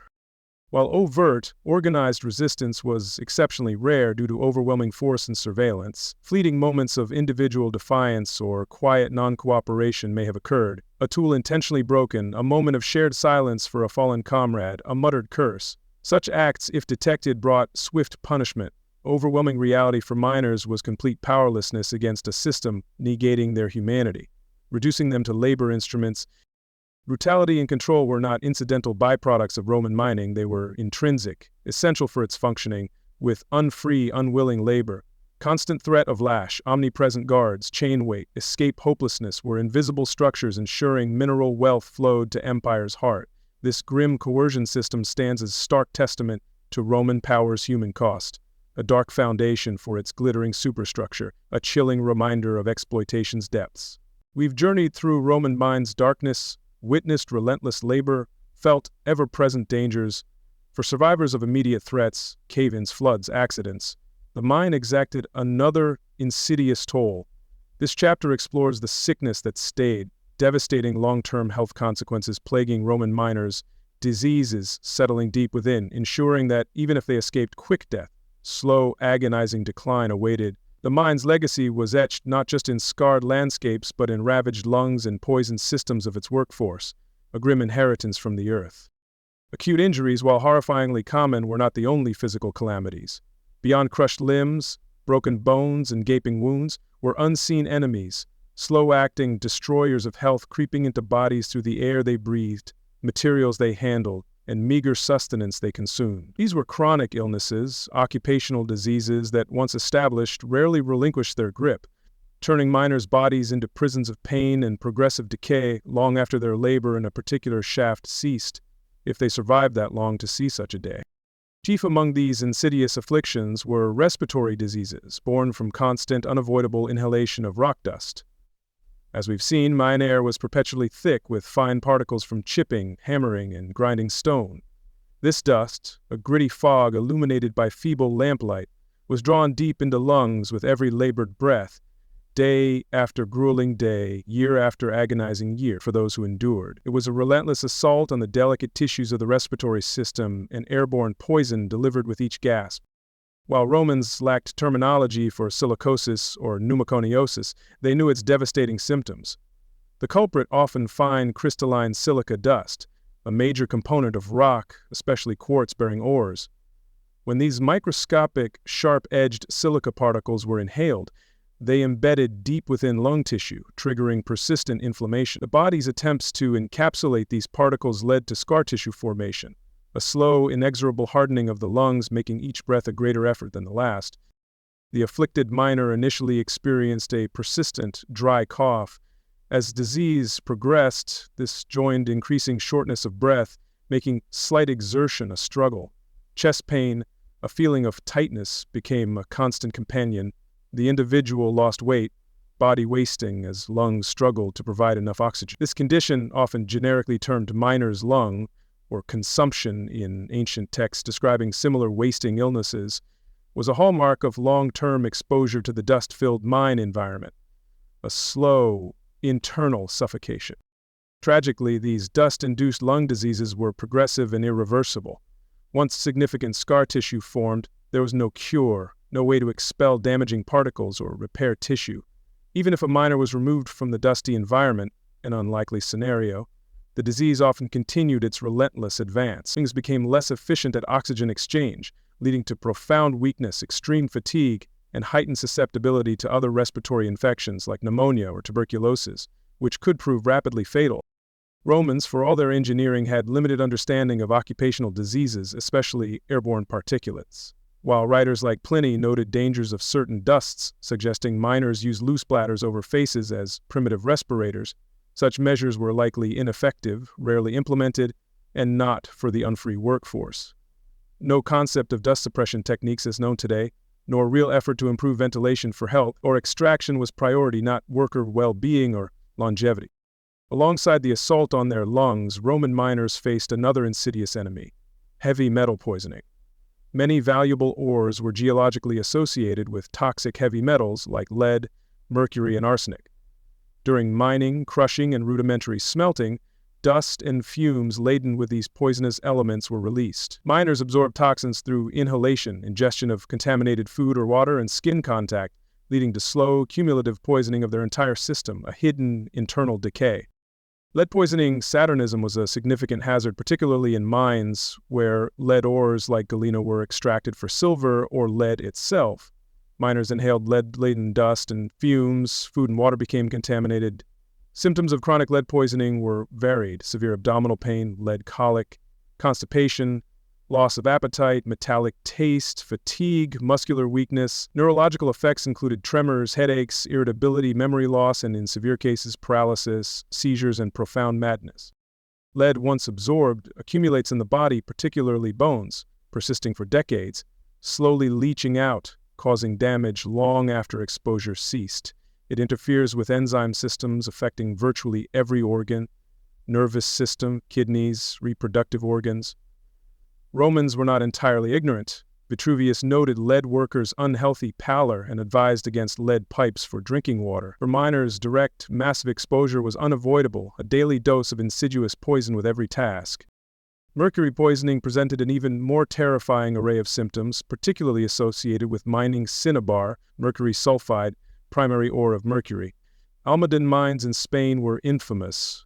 Miners there inhaled highly toxic mercury vapor, released even at room temperature, and fine cinnabar dust. Consequences were devastating, often rapid, attacking the central nervous system with particular ferocity, leading to a cascade of physical and mental decay horrifying to witness. A truly cursed existence. The visible impact of mercury poisoning on the nervous system was horrific. Miners developed uncontrollable tremors, hatter's fakes, making fine motor control impossible. Speech became slurred. They suffered irritism, excitability, irritability, memory loss, insomnia, severe personality changes often leading to madness and terrifying hallucinations.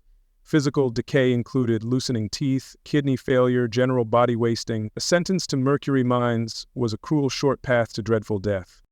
Arsenic, another potent toxin, was frequently found with gold, silver, and copper ores in minerals like arsenopyrite. Miners working these deposits were exposed to arsenic, consuming dust and fumes, especially if fire setting or ore roasting occurred. Chronic arsenic poisoning led to debilitating symptoms: severe gastrointestinal disturbances, nausea, vomiting, diarrhea, characteristic skin lesions, muscular weakness, peripheral neuropathy, numbness in extremities, and eventually damage to liver, kidneys, heart, culminating in a painful, lingering death. Beyond lead, mercury, and arsenic, other metallic elements in certain ore bodies could contribute to miners' ill health.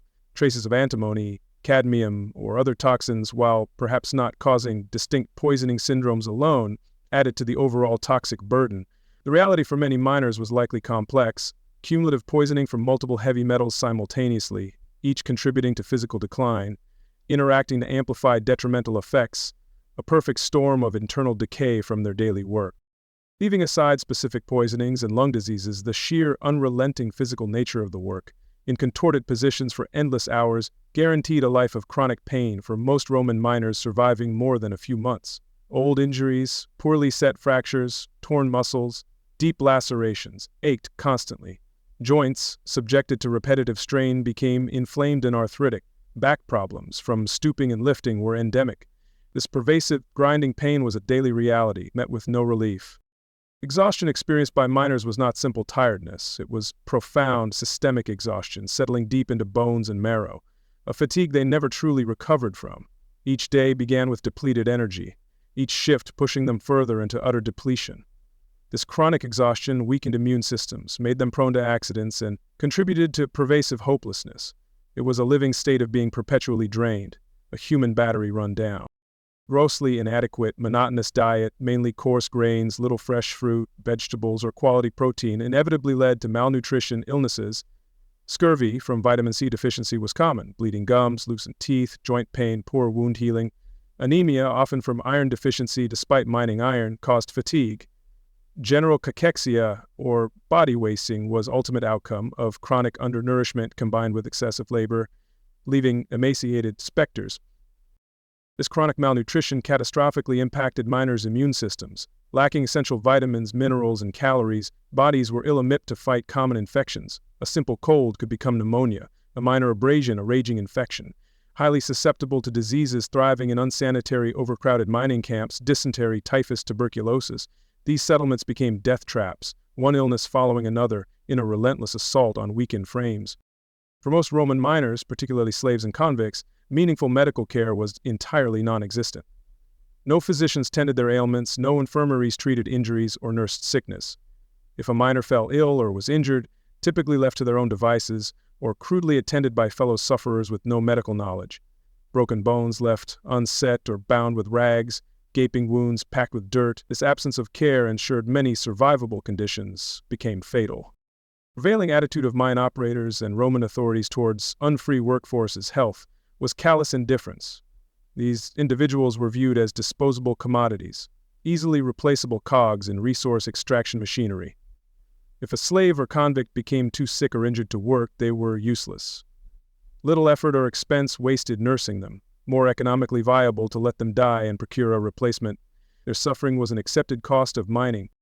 Immense psychological stress and unremitting despair also undoubtedly took a physical toll. Constant fear, hopelessness, brutal treatment, witnessing daily suffering and death contributed to chronic stress. Modern medicine recognizes profound impact of such stress on physical health, weakening immunity, exacerbating pain, contributing to stress disorders. For Roman miners, mental anguish was inseparable from physical decline, hastening their journey to an early grave, spirits broken.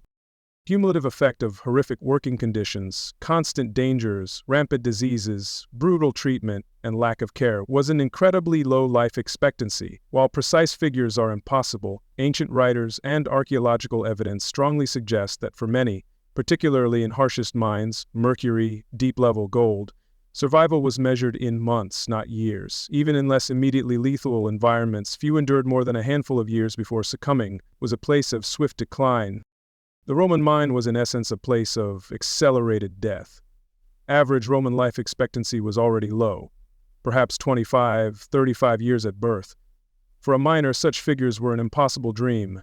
They were condemned to an environment systematically destroying the human body at a vastly increased rate. Few survived long enough to experience old age, even by harsh ancient standards. Their youth and vitality were consumed with terrifying state-sanctioned speed by the demands of the empire. On the exceptionally rare occasion an unfreed miner gained freedom through manumission, or a free laborer left after a period, they invariably carried the mine's debilitating legacy for their remaining shortened lives. Scarred lungs, poisoned systems, chronic pain, weakened constitution were permanent afflictions. They might escape the mine, but never truly escape the sickness bred within them, a constant reminder of their time in that earthly hell. Their bodies a living testament. The sickness that stayed was perhaps the mine's final, cruelest insult, a lasting physical manifestation of its disregard for human life. Beyond immediate terror and toil, these slow, creeping diseases and chronic conditions ensured the Roman miners' suffering was complete, their bodies broken and consumed long before their natural term. Their physical decay served as a grim testament to the true cost of the empire's mineral wealth, a silent, agonizing chronicle written in damaged flesh and failing organs. A story of profound human suffering echoing from those dark depths. Their health was indeed the price. We've seen Roman mines' horrors, brutal conditions, relentless labor, constant danger, devastating health tolls. We've seen how life above and below ground meant suffering for most. Now, we ask, what was this immense human sacrifice for? What priceless treasures were wrested from earth at such terrible cost? This chapter considers mine output, metal value to Rome, and the bitter irony of their acquisition, questioning the foundations of its splendor and the human price of its enduring legacy. At Roman mining's heart lies a profound paradox. Creation of immense wealth, symbols of civilization, sinews of a powerful empire, all stemmed from profound degradation and destruction of human lives. Gleaming coins, majestic buildings, conquering weapons, all carried an invisible stain, residue of unnumbered deaths and unbearable suffering in subterranean darkness. This was the bitter exchange founding Roman material success, a truth often veiled by time. The tangible link between miners' wretched existence and Roman brilliance was the metals. Each mineral, painstakingly extracted under incomprehensible conditions, had a direct, vital role in the empire's function. From deepest shafts to sunlit forums, from arenas to opulent villas, these metals' journey tells a story of stark contrasts, profound suffering yielding objects of immense value to those who never saw a mine, nor spared a thought for those toiling within its perilous, lightless confines. Consider gold, most coveted metal, ultimate symbol of wealth, power, divine favor. Its extraction often involved dramatic destructive techniques like hydraulic ruinamondium in Hispania, obliterating landscapes, or deep-vein hard rock mining in Dacia, men chiseling in sweltering airless tunnels. Gold's pursuit was relentless, driven by insatiable imperial appetite, demanding ever greater sacrifices from those forced to dig it from Earth's unyielding, ancient grasp, their bodies broken for its gleam. Painfully acquired gold flowed into imperial treasuries, minted into lustrous aurae, high-denomination coins paying legions, funding state projects, a stable store of wealth, fashioned into exquisite jewelry adorning the Roman elite, signifying status. Golden statues of emperors and gods graced temples, sacred vessels crafted from each glint of Roman gold, on a patrician's finger or general's pay-chest, was a silent reflection of a miner's lost breath. Their shortened life exchanged for this symbol. Silver, second to gold, formed Roman currency's backbone for centuries. The denarius, ubiquitous silver coin, was imperial economy's workhorse. Its extraction, primarily from lead-silver ores like galena, was fraught with peril. Miners constantly exposed to toxic lead dust and fumes, slow poisoning accompanying arduous labor of hacking ore and hauling it. Silver quest drove vast mining operations, consuming human lives with chilling efficiency for this pale, essential metal vital for commerce. Silver wrested from these dangerous depths, paid salaries of countless soldiers, bureaucrats, officials administering the vast Roman Empire. It facilitated trade across provinces, from bustling Mediterranean ports to distant frontiers. Wealthy Romans displayed status with finely crafted silver tableware, ornate mirrors, personal adornments, the entire economic engine. Its ability to tax, pay, build, trade, profoundly dependent on a steady, voluminous silver supply, oiled by miners' blood and poisoned bodies. Lead, often with silver ores or mined for its own value, was another metal extracted at great human cost. Dangers of lead poisoning, saturnism, were ever present for those in lead mines or processing ores. Insidious effects of lead dust, crippling colic, muscular weakness, tremors, slow descent into neurological decay, madness, were a common fate. Yet lead demand was immense, its utility indispensable to Roman life, regardless of suffering in its production. A dark necessity. This lead, born of misery, formed vast networks of water pipes for Roman cities, baths, villas, via famed aqueducts, used for roofing, coffins, weights, shipbuilding, and surprisingly cosmetics, food sweeteners, sapa, pottery, glazes. Almost every Roman citizen interacted daily with lead objects, a metal whose journey from Earth was paved with miners' sickness and early deaths, its pervasive presence a silent testament to their unrecorded, unheeded sacrifice. Copper and its vital alloys, bronze and brass, were extracted under harsh, dangerous conditions. Copper ores, often with sulfurous compounds, meant miners frequently contended with choking, acrid fumes, especially when fire setting broke rock. Physical labor of hewing copper bearing rock, hauling it from deep, poorly ventilated shafts, was as grueling as for other metals. Yet copper, strong, workable, abundant, was essential for a multitude of applications, making its extraction a constant imperial priority. From this hard-won copper came smaller denomination coins, sestertii, asses facilitating everyday transactions. Bronze, from copper and tin, itself harshly mined, cast magnificent public statues, created resonant bells, strong armor, helmets, durable fittings for buildings, ships, and vast arrays of tools, household utensils.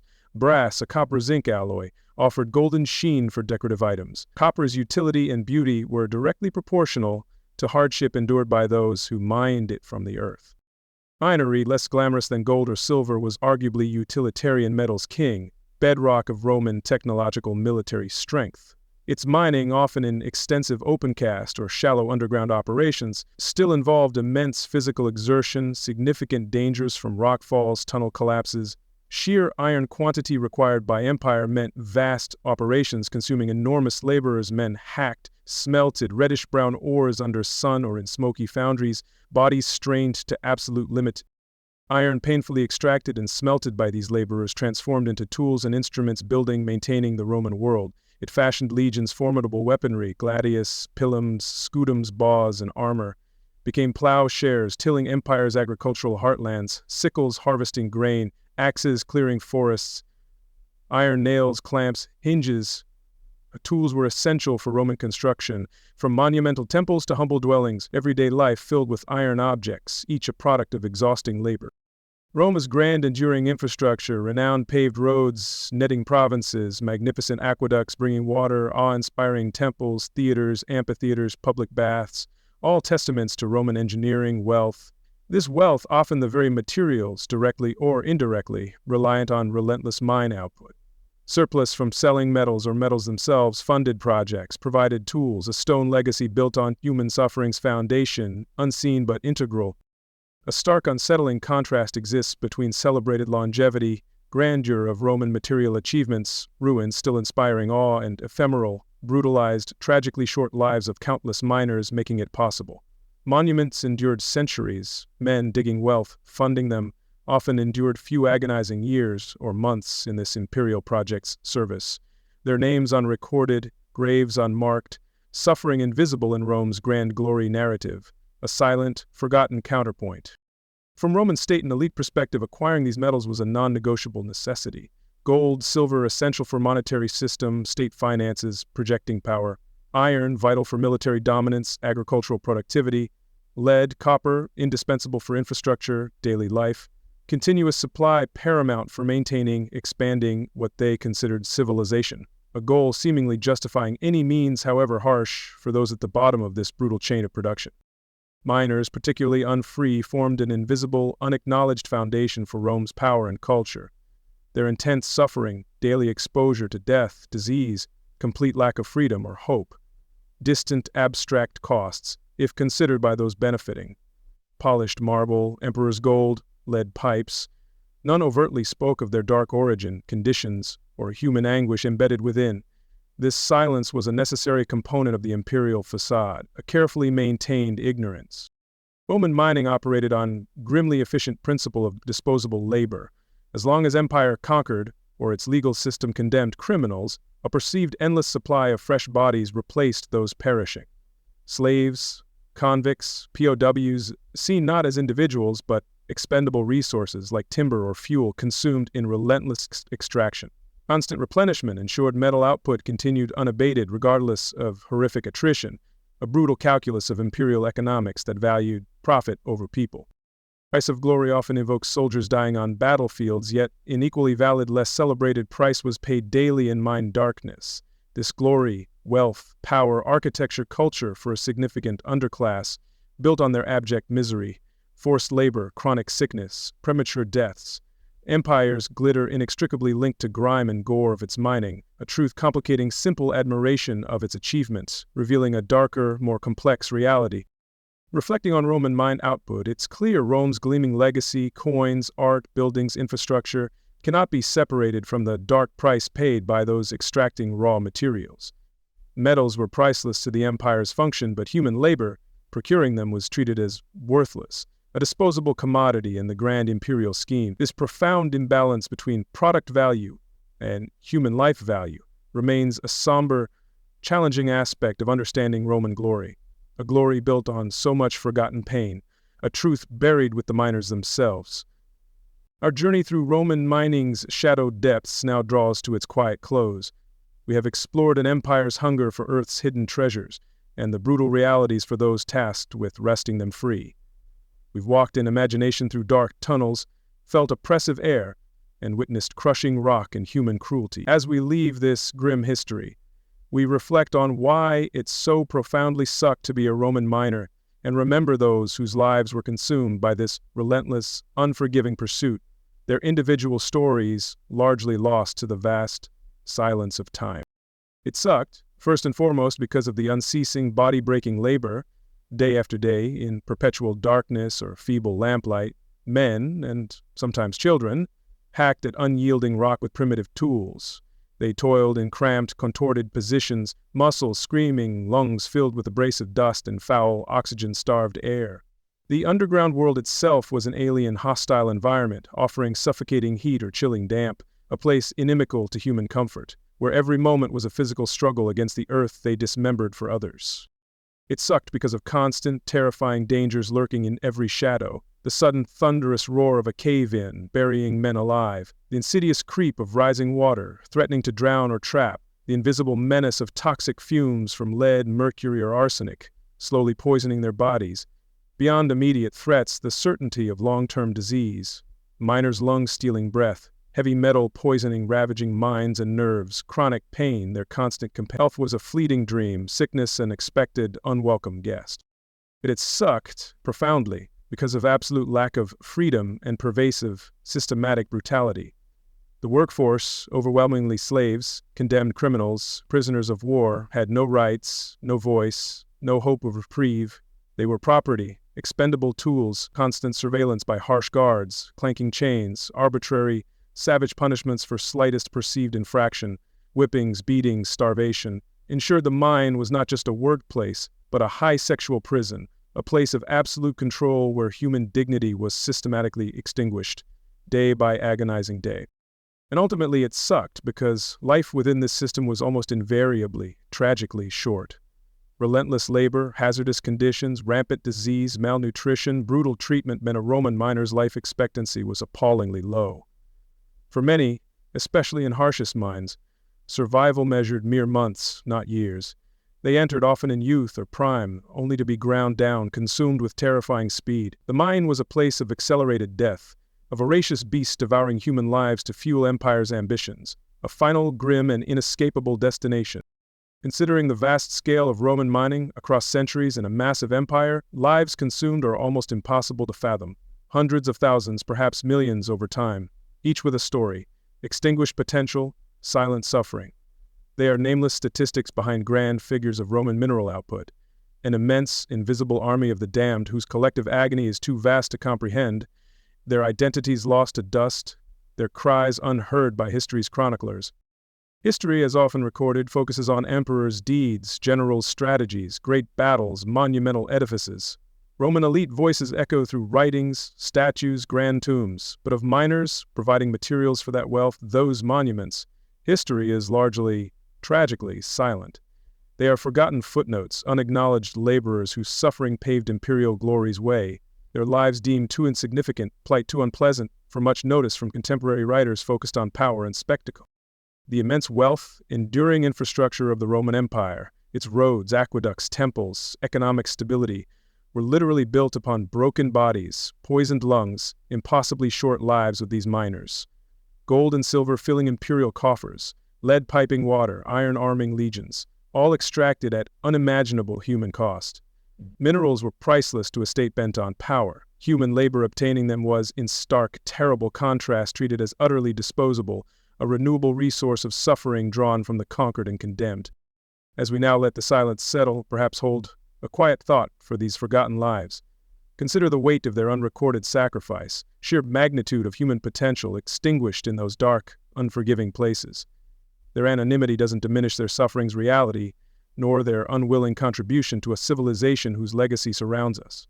They remind us grand historical narratives often conceal quieter, more painful truths, and empire's price in any age is often paid by its most vulnerable, voiceless members. The echoes from the Roman mines have now faded into the quiet of our thoughts. What remains is the contemplation of lives spent in service to a distant glory they would never witness, nor ever share. A profound darkness that yielded so much of what the ancient world, and indeed our own, came to value so highly. May their silent, unacknowledged story now find a place in the quiet corners of our collective understanding, as we too now prepare to fade into the quiet stillness of the night. You sleep well.